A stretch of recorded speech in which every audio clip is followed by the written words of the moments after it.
सच्चे शब्दों में सच का इतिहास लिखेंगे। वक्त पढ़े जिसको कुछ इतना खास लिखेंगे। गीत गजल लिखेंगे हम पर लिखने वाले। हमने कलम उठाई तो इतिहास लिखेंगे। मक्कम पगले वधिए आगळ, मक्कम पगले वधिए आगळ।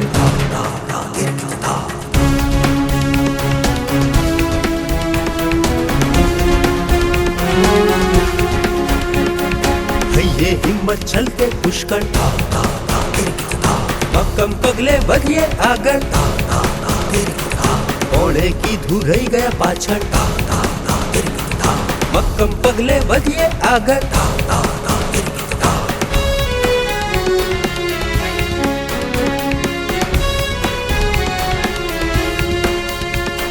સિંચાયા છે અમારી રગમાં પણ સંસ્કારોને સમજણ। અમને પણ મળવા લાગ્યું છે ઊંચામાં ઊંચું શિક્ષણ। શા માટે થઈને રહીએ અમે કમજોરીનો હિસ્સો? દુનિયા ગર્વથી ગાતી રહેશે રોજ અમારો કિસ્સો। અમને અમારા હક મેળવતા કોણ હવે અટકાવે? નથી કોઈની મજાલ કે આવીને અમને ઝુકાવે। અન્યાયોની તોડીને સાંભળ, મક્કમ પગલે વધીએ આગળ। મક્કમ પગલે વધીએ આગળ, મક્કમ પગલે વધીએ આગળ। विद्या भारती वनवासी शिक्षण समिति नर्मदा संचालित श्री माधव विद्यापीठ मातृश्री गोदावरीबेन काडाबाई झड़फिया विद्या संकुल विद्या भारतीना उद्देश्यना भागरूपे वनवासी विस्तार में प्रारंभ में शिक्षण मंदिरों द्वारा अस्थायी रूप में कार्य चालतुं हतुं।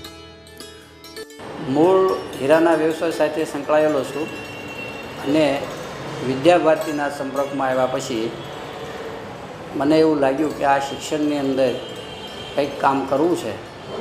तो वरासा रोड पर जीजी झड़फिया विद्यालय एटले के मातुश्रीना नामथी अमे शरू कर्युं अने आजे 1500 बाळको एनी अंदर अभ्यास करी रह्या छे, जेथी करीने एने नहीं क्यारेय डोनेशन लेवामां आवतुं अने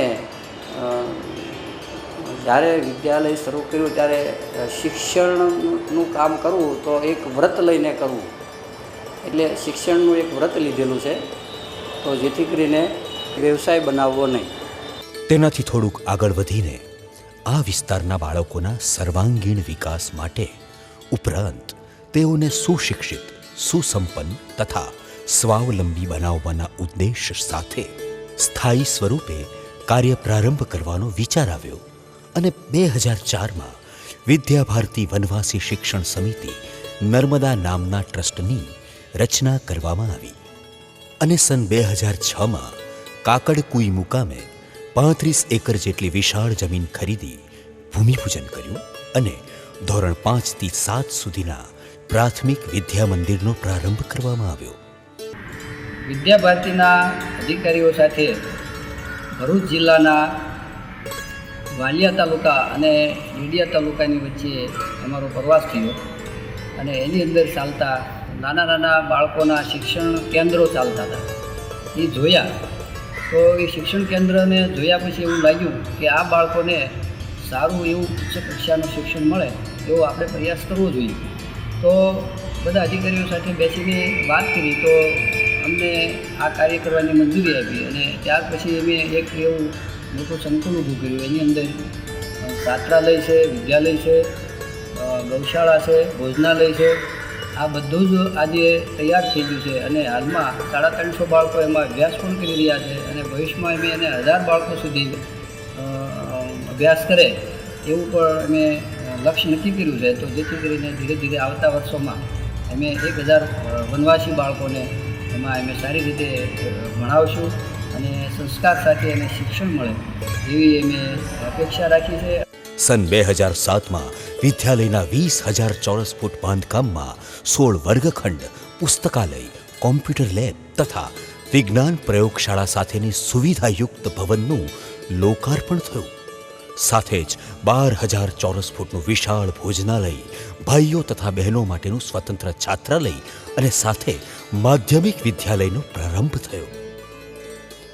હાલમાં કુલ 7 જિલ્લાના 12 તાલુકાના 110 ગામોના કુલ 250 વિદ્યાર્થીઓ આ શિક્ષણધામમાં સાધના કરી રહ્યા છે, જેમાં એક પ્રધાન આચાર્ય, 12 આચાર્યો સહિત આશરે 27 કાર્યકર્તાઓ શિક્ષણ અને સંસ્કારના સિંચન માટે સક્રિય રીતે સેવારત છે. સૌપ્રથમ તો આ સંસ્થામાં જોડાવાનો હેતુ અને જે મારી પાસે કંઈ આવડત છે તે હું સંસ્થાને, બાળકોને અને આ દેશને ઉપયોગ થઈ શકું એ મુખ્ય મારો હેતુ હતો. શિક્ષણ અને સંસ્કારની સુગંધથી સુશોભિત એવા આ વિદ્યાપીઠના ગૌરવવંતા પરિવેશમાં ભારતીય સંસ્કૃતિ ઠેર ઠેર ધબકતી જોવા મળે છે. વિદ્યાર્થીઓના વિનય, વિવેકપૂર્ણ વ્યવહારમાં સંસ્થાના આચાર્યોએ એમનામાં સિંચેલા સંસ્કારો ડોકાય છે અને આચાર્યશ્રીઓના ચહેરા પરના પરમ સંતોષ અને થનગનાટમાં ટ્રસ્ટીશ્રીઓના સહકારભર્યા વ્યવહારના દર્શન થાય છે. અહીં શિક્ષણ કાર્ય બહુ આનંદમય વાતાવરણમાં થાય છે, તેથી જ વર્ગખંડમાંએ ઉદ્યાન જેવી તાજગી જોવા મળે છે. વિદ્યાર્થીઓ તાજા ખીલેલા ફૂલોનો પર્યાય બની રહે છે. વિદ્યાભારતીનું લક્ષ્ય છે કે હિન્દુ જીવન દર્શનના આધાર પર શિક્ષણની રચના કરવી, શરીર, પ્રાણ, મન, બુદ્ધિ અને સમ્યક સર્વાંગીણ વિકાસ દ્વારા શ્રેષ્ઠ મનુષ્યનું નિર્માણ કરવું. આ બાળક સમાજમાં જઈ રાષ્ટ્ર માટે, દેશ માટે અને આ સૌ માટે ઉપયોગી બની શકે એ પ્રકારનું શિક્ષણ આપવું. આ સંસ્થા હજુ પણ આગળ વધે. અત્યારે 300 સુધીની સંખ્યા છે. 900થી 1000 સંખ્યા અહીંયા રહી શકે, ભણી શકે અને પોતાનું ભવિષ્ય બનાવી શકે. કાર્યકર્તાઓ પણ તત્પર છે, પરંતુ એને થોડીક સમાજ પાસેથી કે આ સંસ્થાને આગળ વધારવામાં સહાયરૂપ બને અને અમને જે અગવડતા પડે છે એમાં યોગદાન કરે. અને આ લક્ષ્યને સિદ્ધ કરવા માટે અવિરત કાર્યરત એવા શ્રી માધવ વિદ્યાપીઠ નર્મદા જિલ્લાના વાલિયા તાલુકાના કાકડકુઈ ગામમાં 35 એકર જમીનના આ વિશાળ વનવાસી પ્રકલ્પને સુપેરે પાર પાડી રહી છે. અહીં ગુજરાતના બધા વનવાસી જિલ્લાના વિદ્યાર્થીઓને પ્રવેશ અપાય છે. પ્રત્યેક વિદ્યાર્થીઓને વિના મૂલ્યે શિક્ષણ અપાય છે. વળી આટલો મોટો જ્ઞાન યજ્ઞ સરકારી સહાય વિના થઈ રહ્યો છે. શ્રી માધવ વિદ્યાપીઠ માતૃશ્રી ગોદાવરીબેન કાંડાબાઈ ઝડફિયા વિદ્યા સંકુલ કેટલાક ચોક્કસ ઉદ્દેશો સાથે કામ કરી રહી છે, જેમાં શિક્ષણ, સ્વાસ્થ્ય અને સ્વાવલંબન દ્વારા વનવાસી સમાજનો સર્વાંગીણ વિકાસ કરવો, વાંચનાલયમાં ધર્મ, સંસ્કૃતિ અને પરંપરાના આધાર પર એમનું સ્વાભિમાન જાગૃત કરવું, નગરવાસી અને વનવાસી લોકો વચ્ચે સામાજિક સમરસતાનો ભાવ જગાડવા વિવિધ કાર્યક્રમોનું આયોજન કરવું, વનવાસી લોકકલાનો વારસો જીવંત રાખવો, એમની ભાષામાં સાહિત્યનો વિકાસ કરવો, પ્રાચીન અને અર્વાચીનનો સમન્વય કરી એમને આધુનિક ઉપકરણોના વિકાસ તરફ વાળવા, ધોરણ 5 થી 10 સુધીના વિદ્યાર્થી ભાઈ બહેનો માટે અદ્યતન સુવિધાવાળા છાત્રાલય અને વિદ્યાલયનું નિર્માણ કરવું, સજીવ ખેતી, સ્વદેશી ખાતર વગેરેનું કૃષિ શિક્ષણ, ગૌશાળા, પુસ્તકાલય તેમજ કલા કેન્દ્ર વગેરે વિશેષ વ્યવસ્થાઓનું નિર્માણ કરવું. પોતે નક્કી કરેલા ઉદ્દેશોને પાર પાડવા માટે શ્રી માધવ વિદ્યાપીઠ અહર્નિશ સક્રિય છે. હું 7મા ધોરણમાં માધવ વિદ્યાપીઠ કાકડકુઈમાં દાખલ થયો ત્યારે મારી જેમ જ બીજા 26 વિદ્યાર્થીઓ કાકડકુઈ માધવ વિદ્યાપીઠમાં ભણતા હતા. તેઓ પણ મારી જેમ 7મા ધોરણમાંથી જ દાખલ થયા હતા. તેઓને પણ મારી જેમ જ સારી રીતે વાંચતા લખતા આવડતું નહોતું, પરંતુ ત્યાંના ગુરુજીઓ અને આચાર્યોના અથાગ પ્રયત્નથી તે 26 વિદ્યાર્થીઓમાંથી એક છોકરીને બાદ કરતાં બધા છોકરાઓ સારા ટકા સાથે પાસ થયા છે. વનવાસી બાંધવોનું જીવન ધોરણ ઊંચું લાવવાની આ સોનેરી ભાવના પાછળ એક બહુ મોટી સમજ છુપાયેલી છે, અને એ સમજ એ છે કે વનવાસી સમાજ સંસ્કૃતિના જીવન મૂલ્યોના સન્માન અને સંરક્ષણ માટે તેમનું હરહંમેશ સમર્પણ રહ્યું છે. એમનામાં પણ શ્રદ્ધા, પ્રેમ અને સત્યની ભાવના રહેલી છે. તેઓ સ્વભાવે અત્યંત સરળ અને ભોળા હોવાથી ઘણા એમનો દુરુપયોગ કરે છે, એમને છેતરી જાય છે અને આ અટકાવવા માટે એમને યોગ્ય શિક્ષણ અને સમજણ આપવાની જરૂર છે. હાલમાં 7 જિલ્લાના માધવ વિદ્યાપીઠમાં અભ્યાસ કરી રહ્યા છે, જેમાં 13 આચાર્યો સહિત 27 કાર્યકર્તાઓ સંસ્કાર અને શિક્ષણનું કામ કરી રહ્યા છે. આ પ્રકલ્પનો વિકાસ અને વિસ્તાર થઈ રહ્યો છે. 5 થી 10 સુધીના વિદ્યાર્થીઓ અભ્યાસ કરે છે. ધોરણ 11 અને 12 પણ આગામી વર્ષે શરૂ થાય અને બાકીના ઉચ્ચ અભ્યાસક્રમો પણ અહીંયા શરૂ કરીએ એવી અમારી યોજના છે. આ સુંદર સમજના આધારે આ અવલૌકિક કાર્ય વેગીલું બની રહ્યું છે. વળી આ વનવાસી સમાજ સામર્થ્યની દ્રષ્ટિએ ક્યાંય પાછો પડે એવો નથી.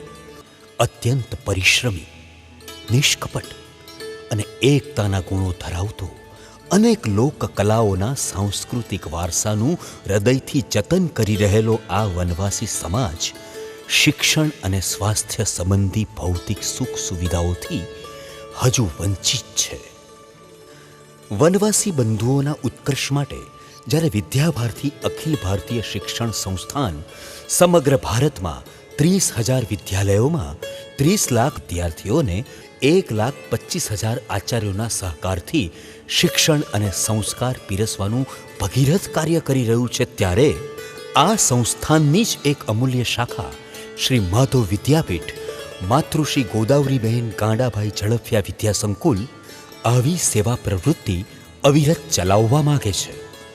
તો આવા વિરલ સેવા યજ્ઞ અને જ્ઞાન યજ્ઞમાં શક્ય એટલી આર્થિક મદદરૂપી આહુતિ આપવા સમાજને વિનમ્રતાપૂર્વક આહ્વાન કરીએ છીએ. આ સંસ્થાને આપવામાં આવેલા દાનની રકમ આવકવેરાની કલમ 80G હેઠળ 50% અને કલમ 35AC હેઠળ 100% આવકવેરામાંથી બાદ મળે છે. વધુ માહિતી માટે સંપર્ક વિદ્યાભારતી વનવાસી શિક્ષણ સમિતિ સંચાલિત શ્રી માધવ વિદ્યાપીઠ માતૃશ્રી ગોદાવરીબેન ગાંડાભાઈ ઝડફિયા વિદ્યાસંકુલ, તાલુકો વાલિયા, મુકામ કાકડકુઈ. Phone number mobile 09427105042 02643 291254. મક્કમ પગલે વધીએ આગળ, મક્કમ પગલે વધીએ આગળ, મક્કમ પગલે વધીએ આગળ.